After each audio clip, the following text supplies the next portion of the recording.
What is good, Wyld Tribe? It is Jacob, and I'm so excited for today because we have so many things planned. But remember my crappy car that I always complain about? Honda CR-V? Well, I didn't get a new car, but I did fix a lot of the main issues. I'll show you guys right now. All right, so we're just outside my car right here. As you can see, let's flip this around. But some of the things that I did have to get was a distributor. It's causing a lot of stalling, and like when I would start the car, it would have a lot of problems. And then I changed my spark plugs, got new wires, main relay. Guys, I was gonna go to this place called Greg's Auto, and they were gonna charge me like over $3 grand. I'm just super excited about that, and you guys should be too, because now I don't have to throw away the car. And I'm also super excited because today, guys, we're hanging out with actual bees, honeybees. Trying not to get stung, but if I do, it's whatever, because yesterday she did ask me, am I allergic? And that was when I was like, I don't know, but guess we'll find out. I'll be wearing a suit, so look kind of cool. But yeah, I will see you guys there. Give me like 20 seconds.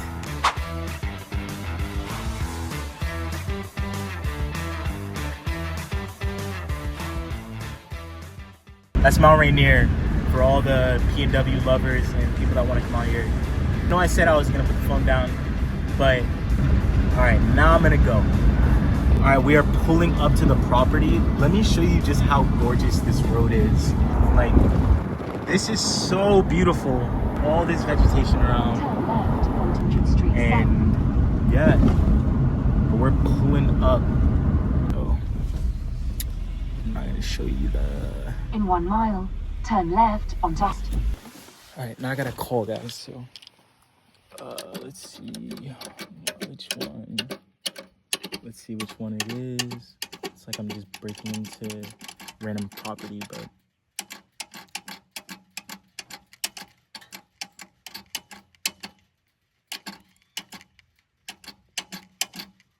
there it is. All right, now we're calling. But guys, this property is so beautiful. So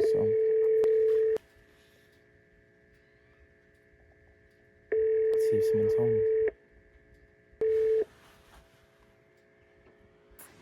Hello. Hey, it's Jacob. Come on in. Okay. I'm so excited what I'm going to be showing you guys today. If you don't know by now, my name is Jacob, and it is my dream. I say it all the time, but my name is Jacob, and it's my dream to work with endangered animals and even save them. All right, we're almost there. So Destination is on your left. we finally touched down on the property. I'm super excited being here. The noises in the background, it's the chickens and the roosters, or mainly just the roosters. But shout out to Elena and Micah for hooking me up with a free tripod. Oh my gosh. Hi. Doggy. Oh. All right, guys. So I have the bee costume or bee outfit, and we're gonna be putting it on. All right, guys. I'm putting on my bee suit, and this is actually crazy.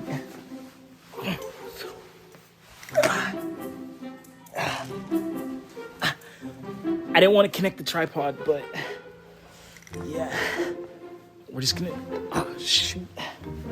Okay, give me 1 minute. Maybe okay. Oh, I'm hot. All right, so we're gonna zip up this bad boy. Guys, is insane. We're actually gonna be spending the day hanging out with bees, talking to them, just like the bee movie. So, right.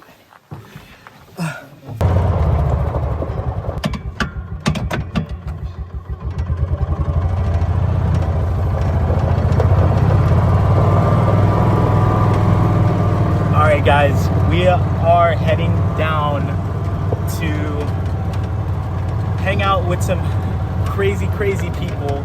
I may or may not know what to expect. This is my first time, but like I said, if you enjoy P&W life, like being in this type of area is definitely your dream. So, oh wow, they're so active. Okay, well, I will update you guys and then I'll introduce you to who we will be spending the day with and talking to, and you guys be learning from. So I will see you guys in a few. What is good, Wyld Tribe? It is Jacob, and we're doing something so fun today.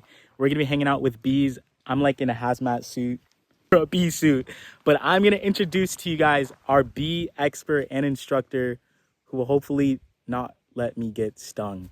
So everyone meet Katie Bow. Hello. This is Katie. You want to introduce yourself? Yep. So yeah, Jacob said I'm Katie Bow, and I am a hobbyist beekeeper, which means I just have a few hives. I have currently 7 hives right now that I'm working, and I do it just for funsies, just to get a little bit of honey, but mostly to learn just about these amazing creatures and get to help them pollinate our gardens and flowers in nature. Guys, that's so crazy. But I'm ready to have fun. I don't know about you. Nope. I'm ready. Time's wasting, the sun's setting. Let's get out there and go. I'll just follow you. Yep. So we've got our handy dandy smoker. So I'm going to show some of the tools that I use. This will help the bees kind of calm down. That's basically a simple way of putting it. And so I smoke around the top of the hive and at the entrance as kind of a like, hello, I'm going to be entering your house. And this first hive I'm going to get into, I think, swarmed. So that it's not as populated as some of the other hives are going to be. And I'm hopefully going to be taking some frames out of it that I can share with some other hives. So, guys, there's literally bees like all around me right now. Pretty intense. This is so cool. Oh my gosh. this doesn't have as many bees, so it's not going to be as loud.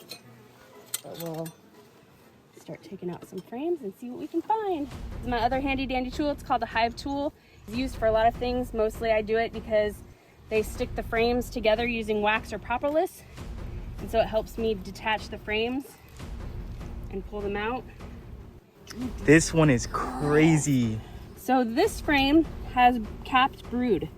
Okay. So this means that these, this frame went from eggs to larva to pupa, and now they've capped it and they're getting ready for little baby bees to emerge out of these cells here. Dang.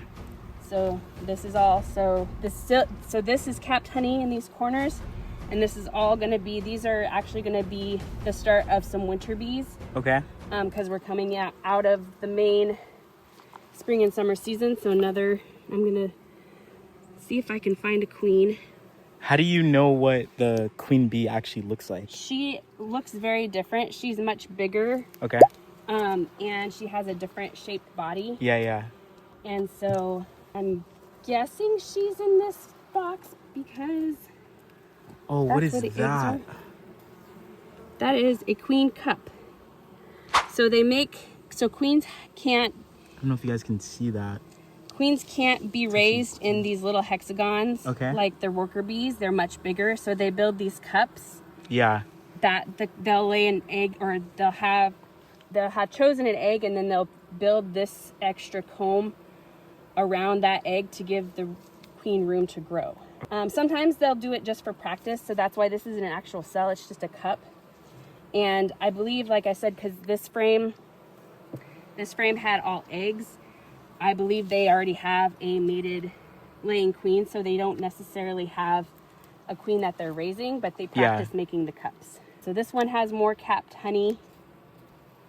So I was hoping to take frames from this hive, but... So when you actually you said you buy the bees, right? Yes. Are they pretty expensive? Is it based off It depends on what time of year you're buying it and who you're buying it from. Okay. So most beekeepers will start selling or advertising in around November. Yeah.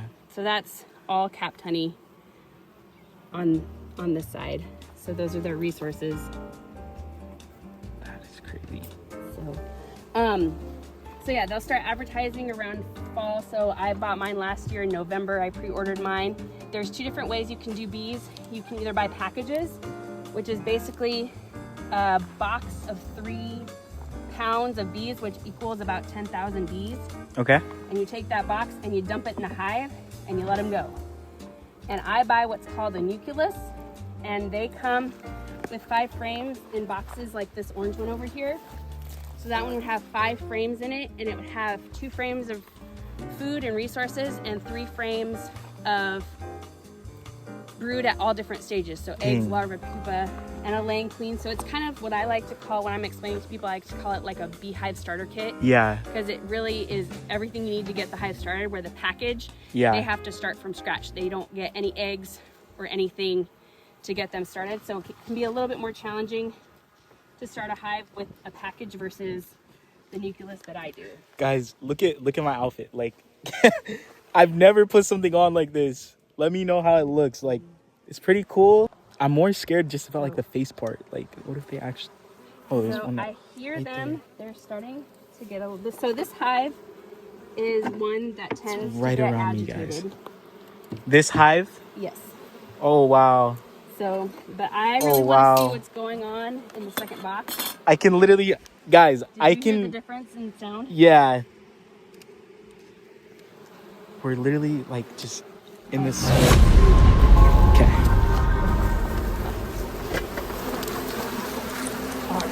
They're all over the camera.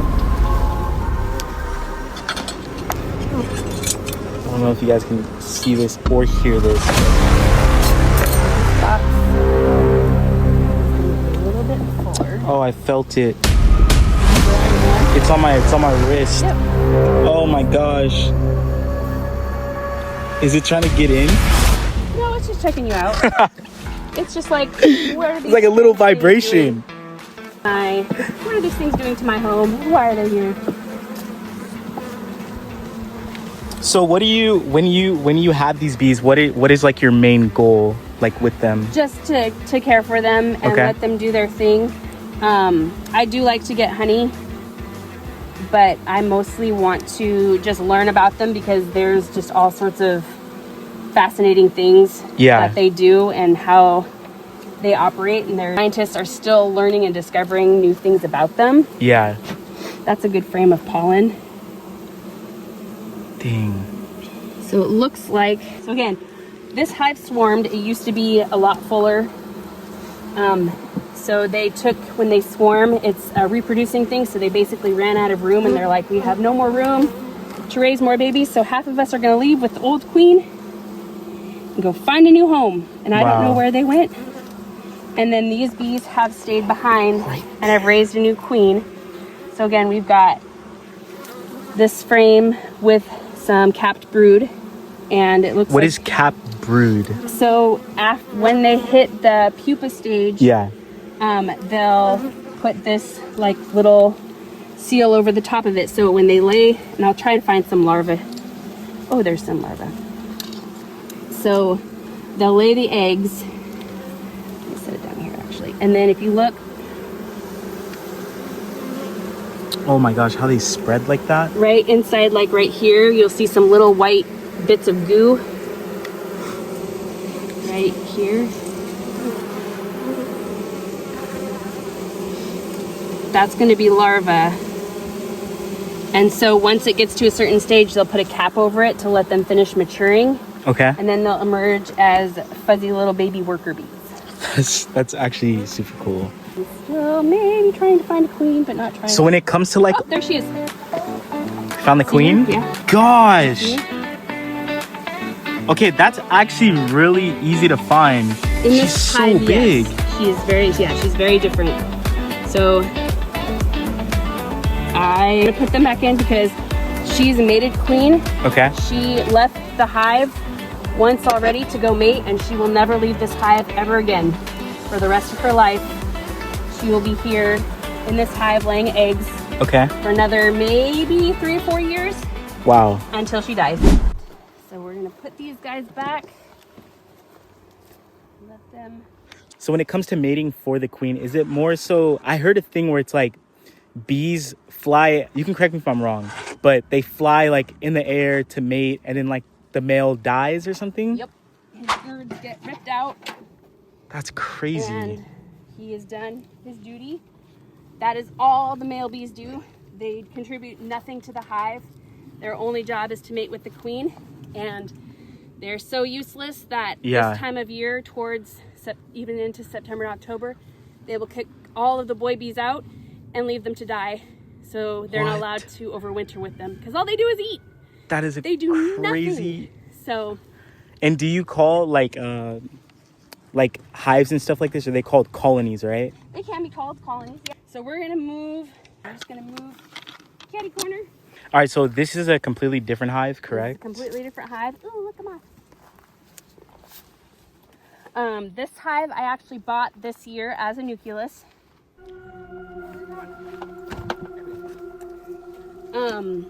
So this one is gonna have more bees than the other one. It's a first-year hive. They grew very well and very quickly. So we have, on this hive, we have 3 boxes, and they're 2 different sizes, and it might be harder to see with the white boxes, but these 2 boxes are called brood boxes, and they're deep and they're a little bit bigger, and that's where they're meant to lay the eggs and raise the brood. And then we put these smaller boxes on. These are called mediums, but they're also called supers, because this is where we want them to build the honey. Okay. I'm gonna check to see just hear if they've made any honey in this one. Yep, watch out for smoke.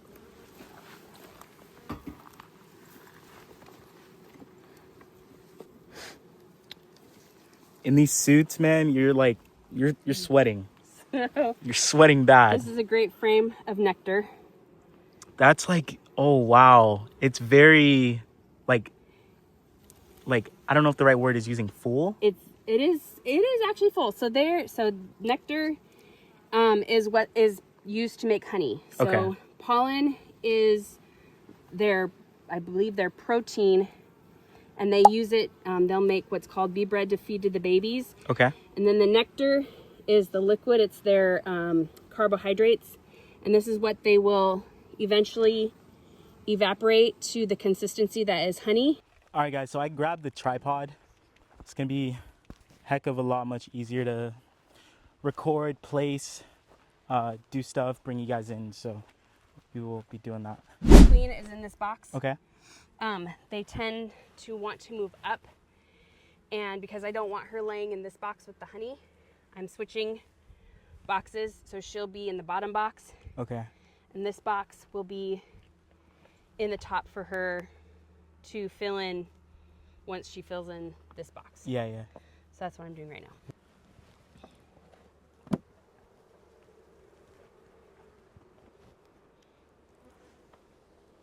Oh man.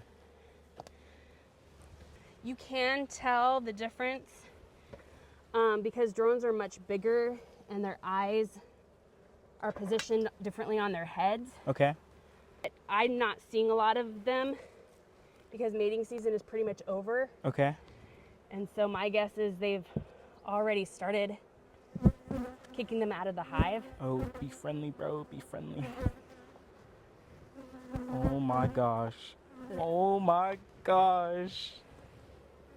So yeah, I'm moving them around a lot, so they're not gonna be the happiest of critters. I know you guys can hear this, like it's probably loud on your end. You might be able to hear it. Can you hear it? Can you hear it? Angry bee. It's actually not that bad being in a bee suit. You actually get very used to feeling comfortable in the bee suit. Yeah. Have you ever while you were putting this on, had it like unzipped or whatever and it just gets inside? Nope. No? Mm-mm. Nope, it stays zipped. The only thing that will happen is my glove will rip in the middle of an inspection. Okay. But other than that, nope. More on the conservation side, why are bees like important for, I guess, like our planet and just well, honeybees are, because they're not native okay. to I don't even think they're native to South America, but definitely not native to North America. They're from Europe. Oh, wow. So the honeybees, it's more of just support versus conservation. Okay. The more focus should be on the native pollinators, like your bumblebees, your carpenter bees, Okay. even yellow jackets and certain species of like wasps and hornets Yeah. are pollinators, moths. But it's important because pollination, there are certain crops and plants. So many of you know, like almonds, apples are another one, like citrus fruits, I believe, like the fruits that grow on trees, so plums, cherries, like all of those can only grow fruit if they're pollinated. Okay. So the honeybees help because they add to that pollinator population. Yeah. But I don't necessarily see keeping honeybees as kind of a conservation. It's helpful, and definitely like the big commercial people that take their colonies down to California for like the almond fields. And I know I follow people on Instagram that they go from there on the East Coast, and they'll go from north to like New York area down to Florida. Yeah. For like the orange groves.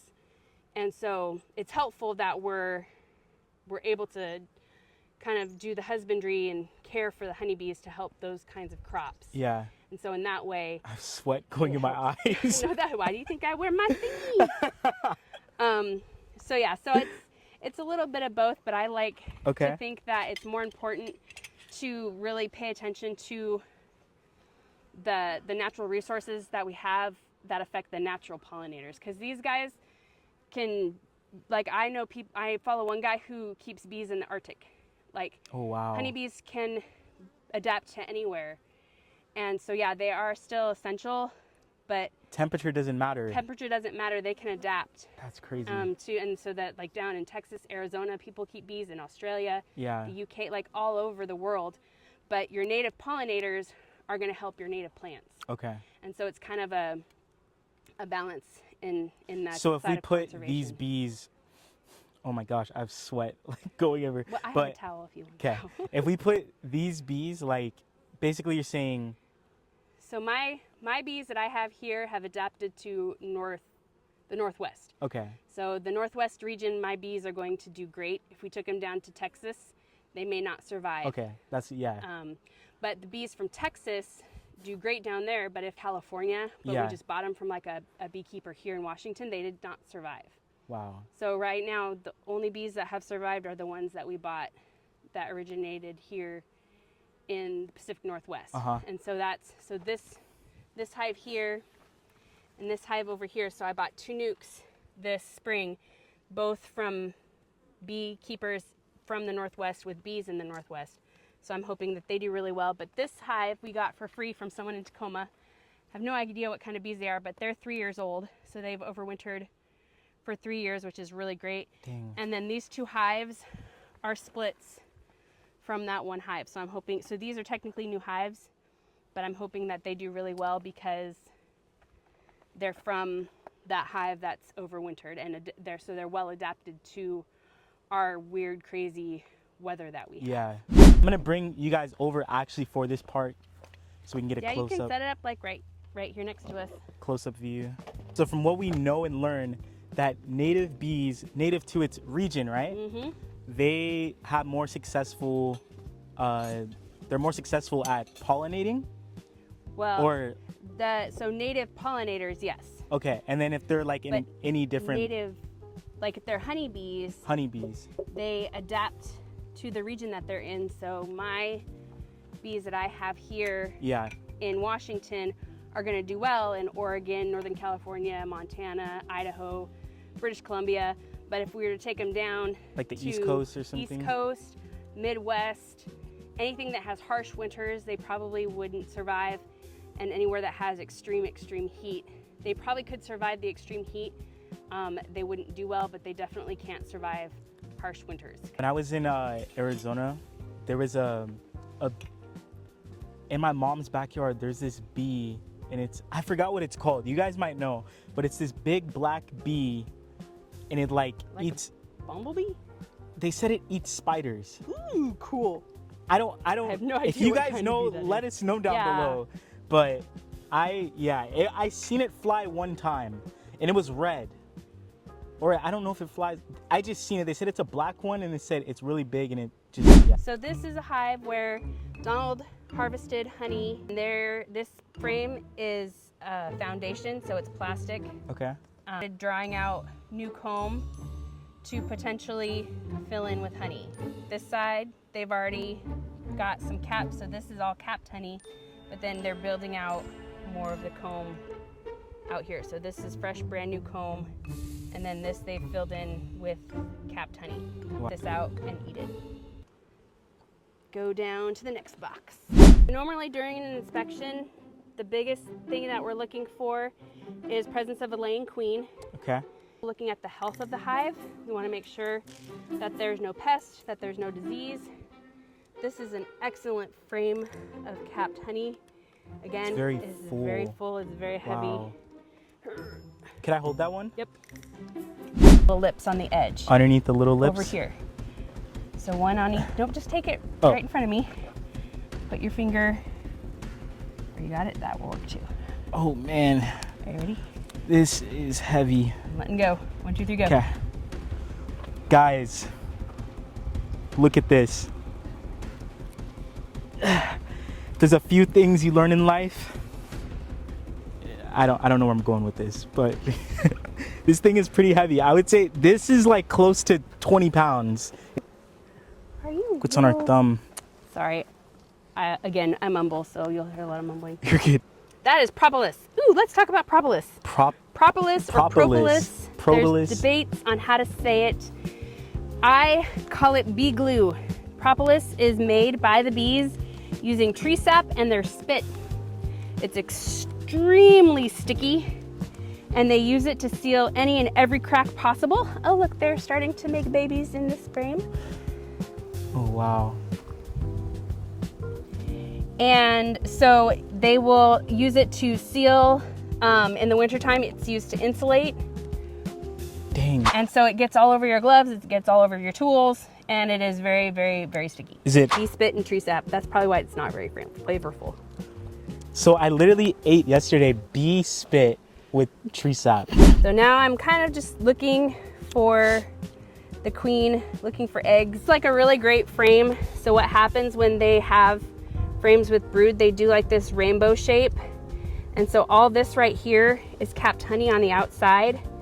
Then in the middle, you can kind of see there's a bit of space that's got pollen in it and some larvae, mostly pollen. That's all So honey? this is honey.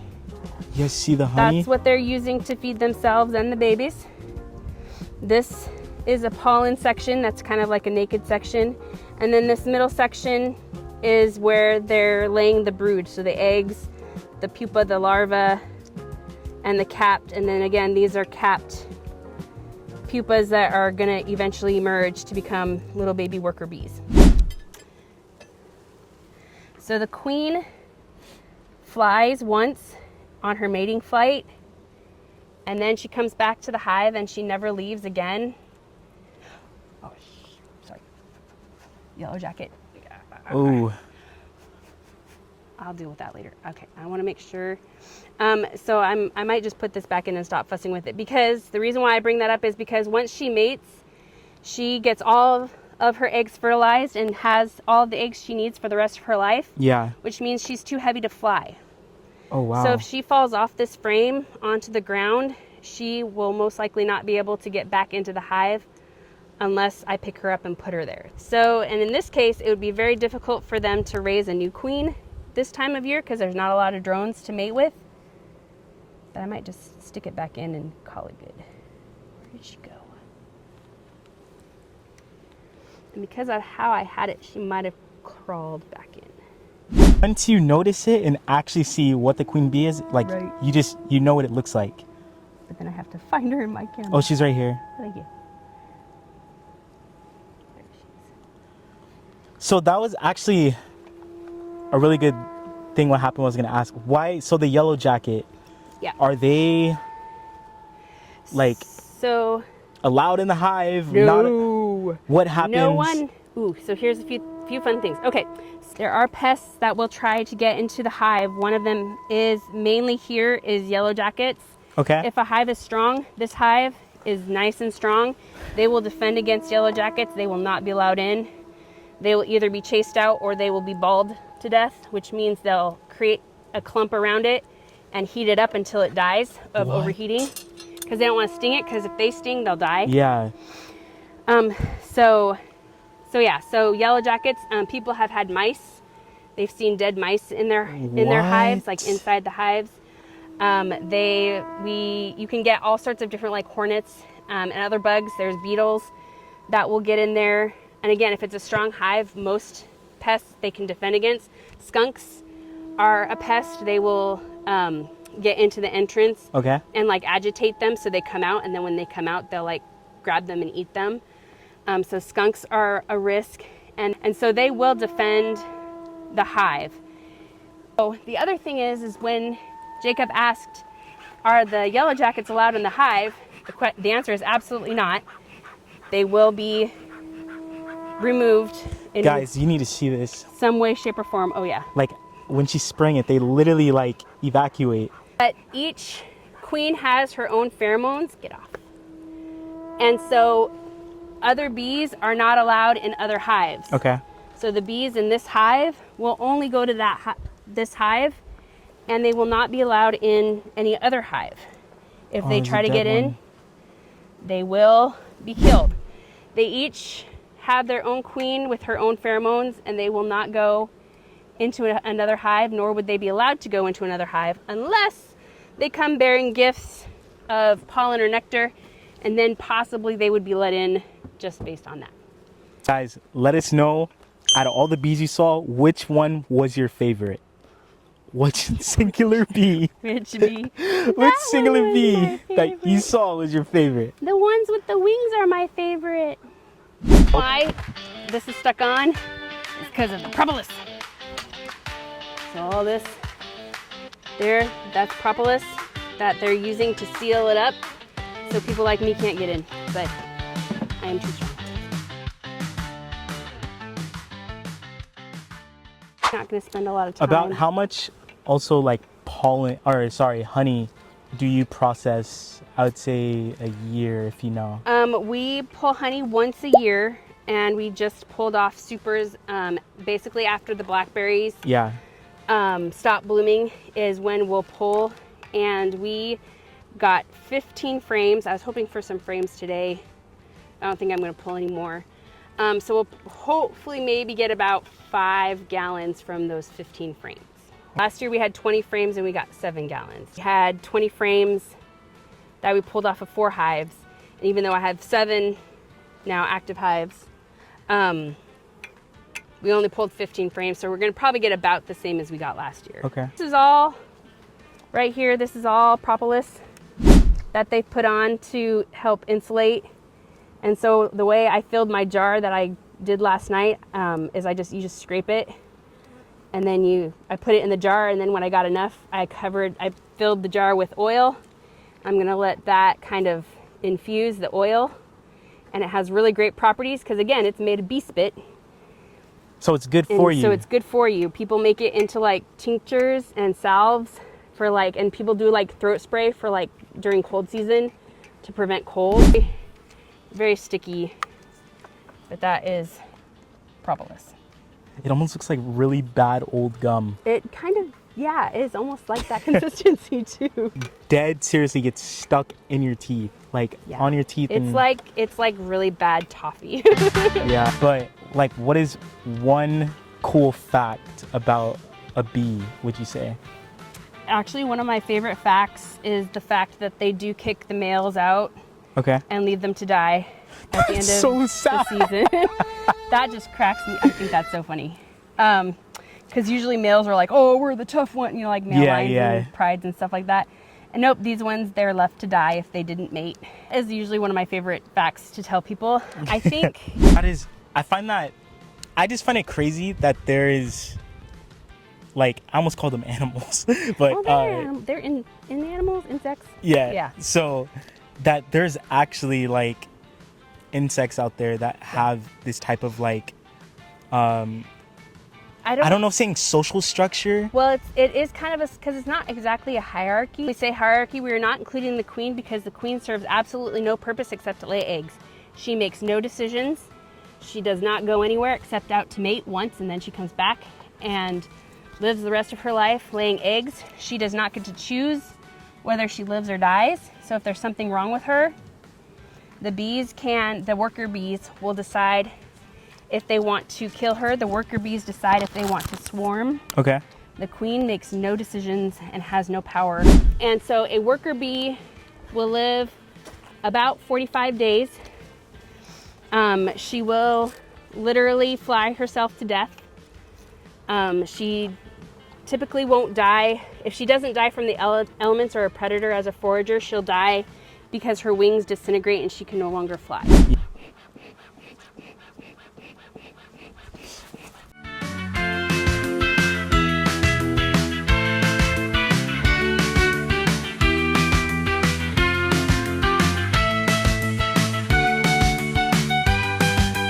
And that's what we'll do to put the box back on. But that's what the smoke does.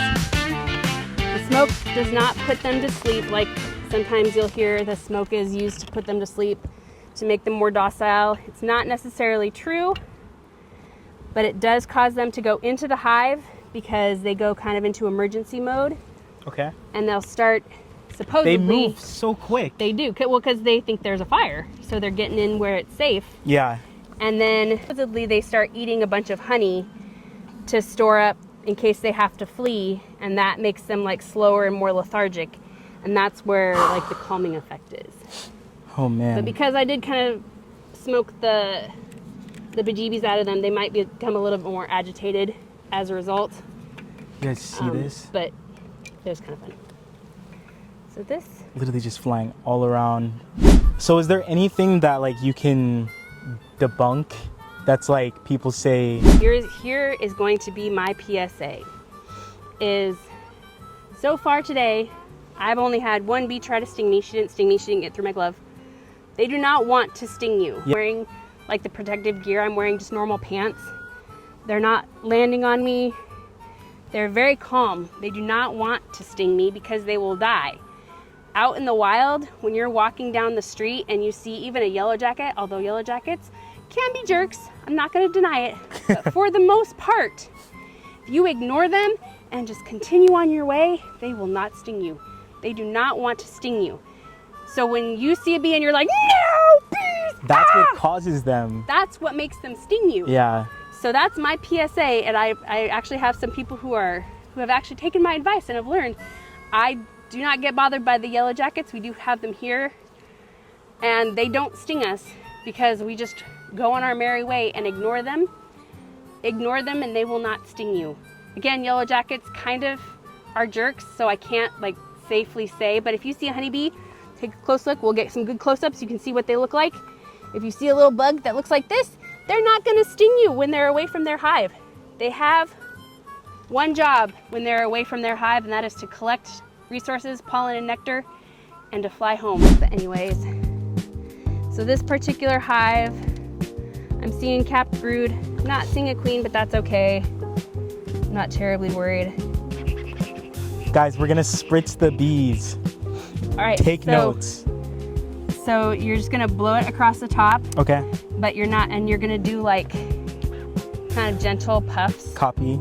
And you're only gonna really do it until they're not on the top anymore. So don't do it as crazily as I did it. Oh, that's hot. Yeah, don't hold That's those tight. really hot. So just,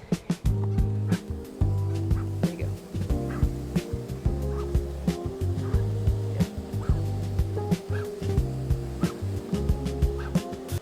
All right, that's probably as good as we're gonna get it. And then go ahead and set it down. And that's then, hot. Yeah, sorry, I forgot to tell you that. You're good. You're gonna take it and you're gonna stick your hand all the way down with your microphone. So we're gonna be quiet so you guys can listen. All right, guys, this is Jacob, as you know, and wish me luck with my hand. So here we go. I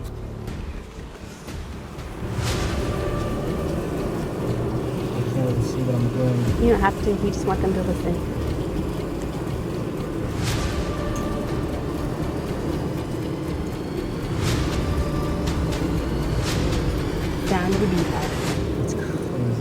I can feel them. There's one on my hand. Yep. Can you feel any cool air? It's not very hot out, so likely they're regulating the temperature. It matches the outside. It feels like there's a temperature difference. You can tell. Yep. Yeah.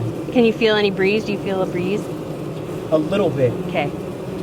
So yeah, so the bees use their wings to cool, and that's also how they get the nectar the moisture from the nectar to evaporate. Is they'll beat their wings and cool it down, and that's how they regulate the hive temperature when it's hot. Is they'll use their wings crazy as air conditioning and literally take it from like 100 plus degrees and take it down to 95 so the hive doesn't overheat inside. Guys, this is crazy. She literally just grabbed it bare hands. Yep. They're good girls. Almost done. But guys, we're learning so much about bees. I think one of the cool things that I learned so far is how when bees, specifically honeybees, when they're native to a certain place and trying to relocate them, they struggle, die. I mean, not happy that they die, but they become acclimated to where they're at. Oh, this dude's checking me out. And then the fact that like a queen bee, she literally doesn't do anything besides mate. And so that's all pretty impressive stuff. But be sure to drop a like if you guys are enjoying this video. And yeah, did you want to say something, Mr. B? Do you want to see another queen? Yeah, I'm down. Oh, that lady. She lady. Yeah.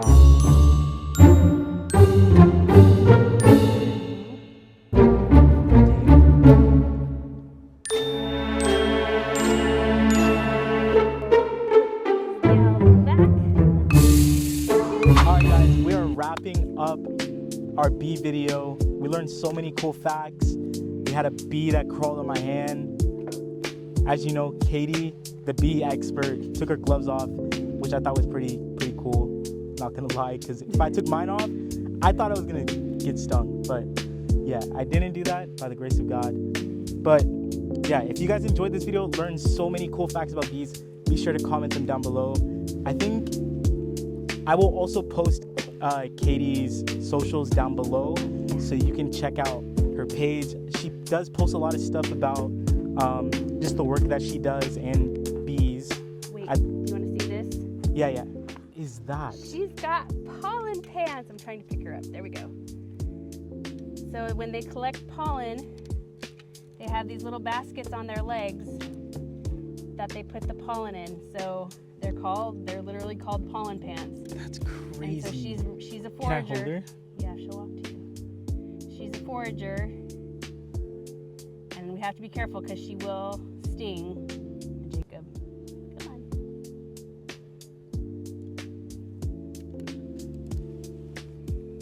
Guys, I have a bee right on my finger.